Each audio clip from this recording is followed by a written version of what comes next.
Hi folks, hope you're doing well. This is a few hours after the last video. Um, well, on my way back from the gym earlier, there was something on my mind, which is been on my mind for the last 2 weeks because there's a highly annoying situation that is quite ripe for this topic, actually.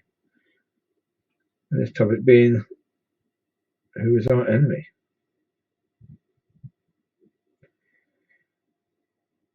And the reason why is because we deal with people on a regular basis where we're dealing with people from government agencies, people from phone companies, etc., etc., etc. We deal with people on a regular basis, and quite often we deal with stupidity. And when we're dealing with stupidity and rules, oh, but the rules say, yeah, and they knacker you by, oh, but the rules say, yeah, you're very, very tempted. Yeah, very, very tempted to attack the people because what they're doing. You want to curse them,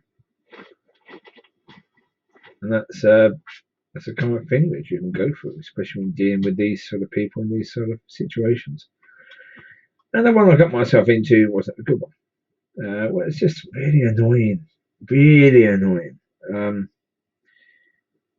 It wasn't until I was 50 that I actually passed my driving test. It wasn't because I was trying for all those years. I didn't bother. I didn't really care about driving for most of my life because I didn't need to. I just used public transport or I walked or had to go somewhere. I didn't worry about having my own vehicle and all stuff like that because there was enough nutcases already on the road. I didn't think it was wise to have another one. And it wasn't until I got my dogs and I then realised after having dogs for a few years that I would have to get the dogs to the vets, so that's a bit of an issue. It was okay when I just had the one. Taking that one to the vets via taxi wasn't a big issue. But now I've got five. I've had five for a while, so I thought, oh, I better do something about it. So for a year, I was taking driving lessons, having driving tests, failed each driving test on something different. It was always a different thing, so it wasn't a case where I couldn't drive. It's just a case where I couldn't put 40 minutes of perfect driving together. Until I did in October. Well, this is March, so that was 5 months ago, 6 months ago now. Then I was, then I was, sorry. Then I got a letter about jury duty. Now, because I can't do jury duty because of the tiredness issues that I suffer from, that I struggle with every day, I phoned my GP up and said I need a letter excusing me from jury duty, not just for now, but for all time. So I was told that the GP would phone me back. Well, because in the mornings I have to sleep about an hour after I get up, I had a phone call while I was trying to sleep. So I had to get up, answer that. My brain doesn't work at all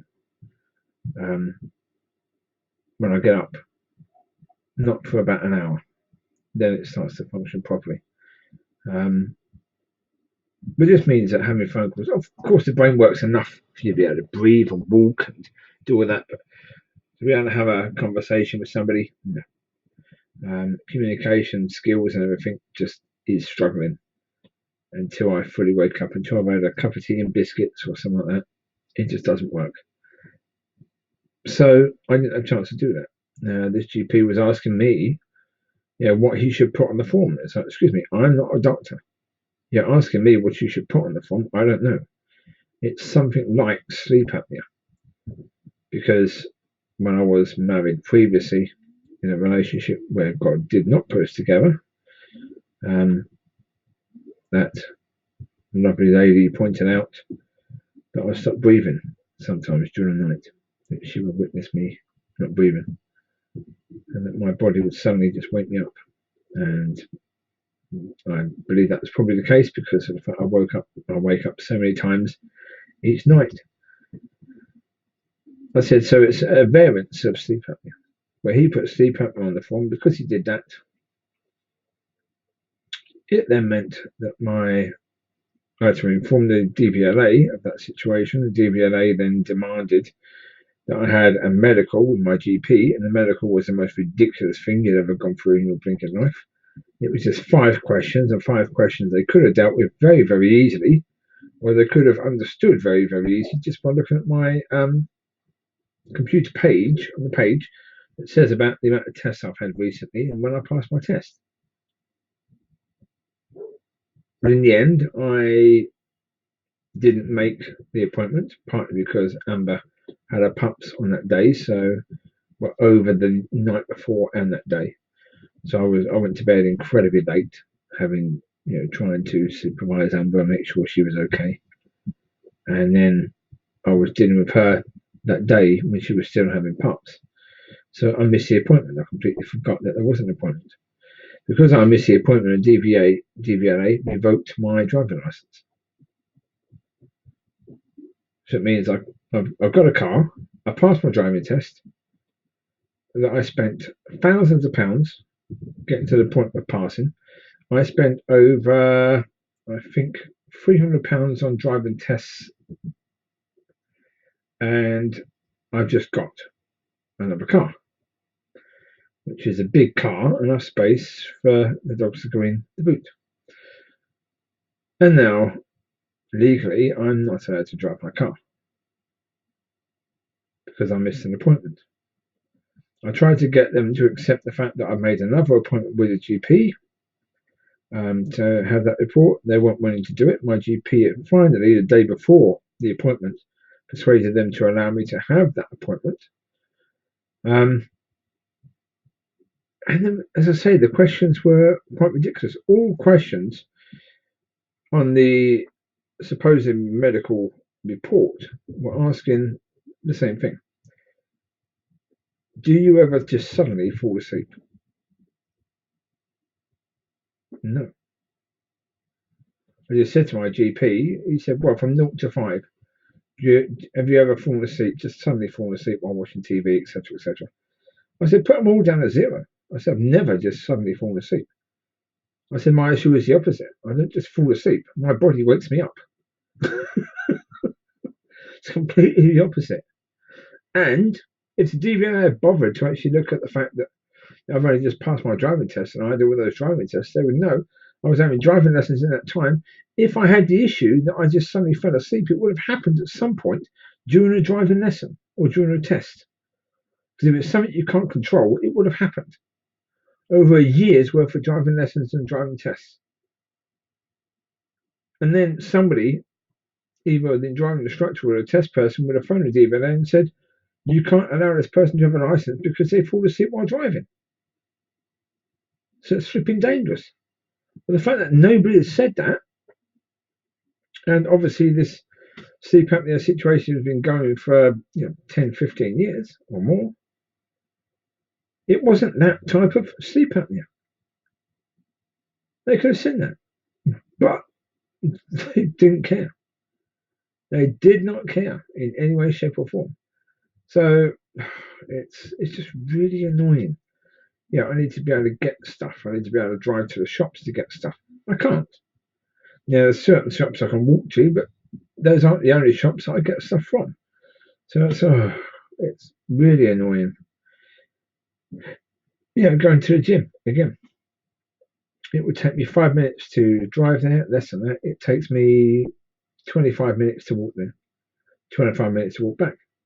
That amount of time is a bit different. That means you can spend longer in that area. It means you can spend longer in the gym and then the sauna. Because I'm always thinking, what's the time I'm going to get back for the dogs? Well, now I've got to equate the fact that I've got to leave 25 minutes earlier than I normally would because of the fact I've got to get back for the dogs. It takes me that long to walk back. So all in all, and then we've got this meeting in Lossie coming up on Saturday, and there's a very good chance I won't be able to go because I can't drive. So the meeting where this lady is, which is just annoying. Well, because the last couple of weeks, that meeting has been so much better. The game has just been lifted, so much compared to what it was before. And so, yeah, it's a chance to go and meet with God. And it's just annoying. But again, the point comes back to who is our enemy. Is my enemy the people from the DVLA?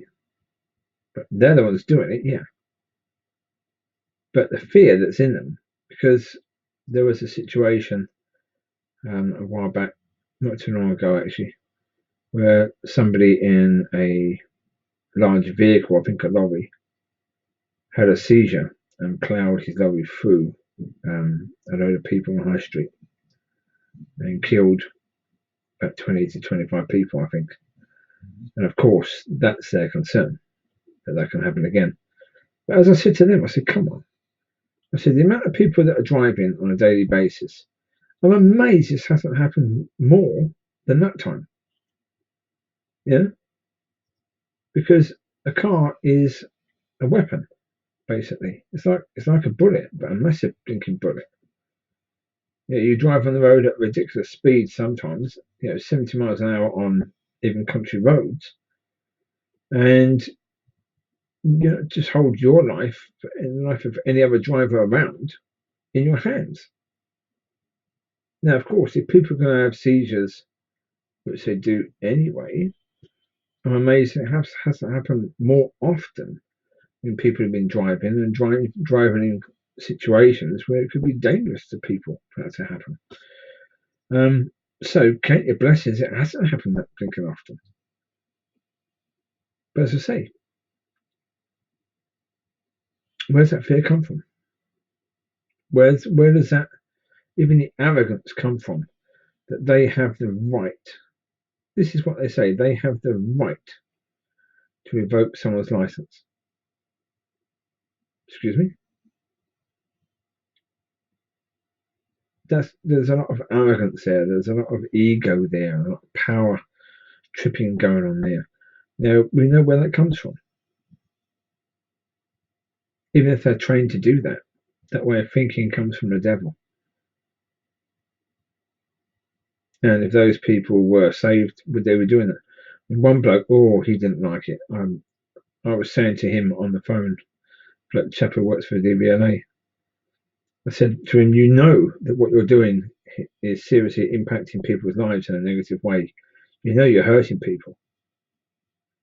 And I said, I couldn't do what you do. I would have had to have walked out because I couldn't hurt people in the way you were quite happily hurting people. He did not like that in any way, shape, or form. But the reason why I said it is because I'm trying to also get him to think that this is what I'm actually doing. Just because I have the right to revoke people's driving licenses doesn't mean I should. Yeah? No. But this is what we deal with. We're dealing with people, and we're dealing with people that can be very much what the rules say. But those are the rules. The rules say that if you do this or you don't do that, then we can do this, and we have to do this because we're protecting them, etc., etc., etc. Now, when you're faced with that rubbish, it can get blinking annoying.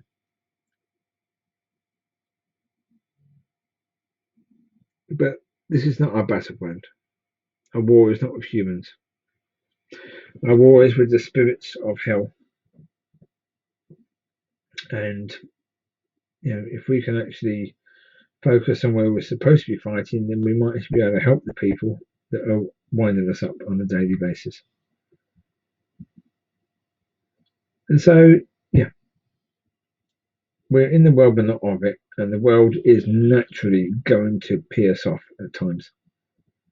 It's going to irritate us a lot at times. But when it does, we just need to realise, as I say,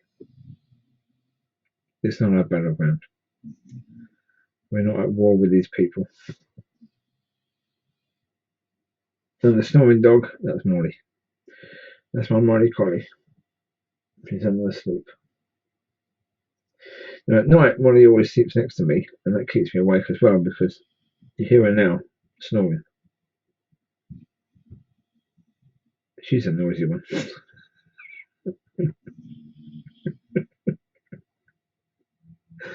She's my beautiful girl. Oh, there you go. She woke up. You okay, Mollie, Connie? You have a nice sleepy? Right then, folks. Well, that'll do you for now with that one. I mean, the examples there. There you go. That was what was on my mind on the walk back. So the examples there, because I know this week I'm going to have to try and deal with these people. I am, and exactly what I'm going to say, I don't know. I hope, God willing, I can say something that can help these people to fast track the situation, because I know, even my GPs. When I saw the GP, he told me the report to be sent off that night when I saw him. It wasn't sent off for another 4 days. It's like, oh Jesus, come on! How on earth did it take another 4 days? But then you listen to him, and it makes sense. Yeah, they had to do a charge for the report, and the invoice had to be done by people that weren't working. Thursday afternoon they stop working. They don't come in Friday. They don't come in again until Monday. So there was a whole backload of stuff waiting for that person to do invoice wise on Monday. So it didn't get done till Tuesday. So it didn't actually get out till Tuesday night. So it's like, oh, for goodness sake. There's me expecting. I phoned up DVLA to say, have you got it? Well, of course I haven't got it. And I just been blinking sent. So I checked online yesterday as to has there been any change, and no, I'm still not entitled to drive any vehicles at this moment in time. So yeah, I say it's also a case because I've just got a new car. It's a Nissan X-Trail, so it's bigger than the car I had before, which was a Honda Civic. Was the last one. Lovely car. Well, that Honda Civic was a beautiful car. I mean, I'd advise anyone, if you're going to get a second-hand car, you want a medium-sized car, go for a Honda Civic. They are fantastic. Absolutely fantastic. I mean, this one was spot on. I mean, it was the best car I've driven, and I've had, I think, 6 or 7 cars now. That's in a year. Because what I've normally done is you buy a car that's got very, very short MOT, do work on it that needs to be done, get it through the MOT, sell it. And you often sell it for a bit more. I've had 2 Puntos. I've had a Citroen C5. I've had a Honda. God knows what it was. CRV. Yeah, Honda CRV. I've had, Citroen C3. And a few others. There's a few others I've had. I can't remember what they were right now. And then this one. So yeah, 6 or 7 cars I've had, and as I say, Honda Civic, fantastic car, really lovely car. And if you want a car big enough for loads of dogs, then I'll go for the X-Trail, because again with the X-Trail you have a choice between 2-wheel drive or 4-wheel. Just sort of push of a button, which in most cars you don't have that. So if you're going to get a big car, get a car that has that option, because of the fact that if you go anywhere where you need the 4 wheels to work, then that's useful. But normally speaking, you don't really want 4-wheel drive because it costs you more in petrol. So it's a better idea probably to have it on 2-wheel drive when necessary, when you don't need 4. So that's my suggestion on cars as well. But I would also say keep an eye on the electrical market, electric cars. It's a brilliant idea. Some of these electric cars, certainly the Tesla ones, they are very good. Some of those have got great range, incredibly quick as well. If you want one that's incredibly quick, they're actually faster than the Porsche 911s. Some of these Tesla ones are remarkable. 0 to 62 in about 2 seconds, which is frightening, really, when you think about it. But they've got other ranges as well, which are more sensible. But yeah, they've got very impressive range for now, but all of that's going to improve. So if you're going to get an electric car, wait 5 or 6 years to do so, or a bit longer. At least within 5 to 10 years, because the price of the cars will come down. And at the moment, they just don't have the charging ports all over the place as they need, because at the moment the range is really determined on where's the nearest charging point for an electric car. So I wouldn't go buy them yet.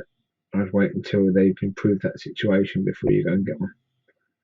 But they're definitely an option for the future, and I think they are the way forward. Just need for them to get cheaper. So it means more people have to buy them for them to get cheaper. So other people will have to sacrifice their money so the cars will come down in price for us. So let's let the silly people go and spend their money on an electric car and spend far more than what they need to spend right now. And the rest of us can just drive what we drive. Well, I won't worry about that too much. I mean, cars issue again. Global warming, I can't answer you on it because of the fact that we know that, according to geologists, that much of the world was frozen, completely blinking frozen, and that ice melted because we know that, according to the geologists, our mountains were caused by the ice sheets that we had thousands of years ago, that most of Europe was ice. But it melted. And the fact that it melted, we weren't there at the time to cause that to melt. We weren't using our computers and our kettles and our washing machines and our cars, etc., etc., etc. So we didn't cause that, but it still happened. That was part of the cycle of the world, of the earth. So if we're just going for another cycle of the earth, then there's not a lot we can do about it. Just go with your conscience. But again, speak to God about it. I did one earlier saying test all things. Again, with regards to that stuff, as in what you should do, test it. Speak to God and test it. And, there's no point sacrificing your comfort or anything like that in a world that can be quite harsh for something that isn't real.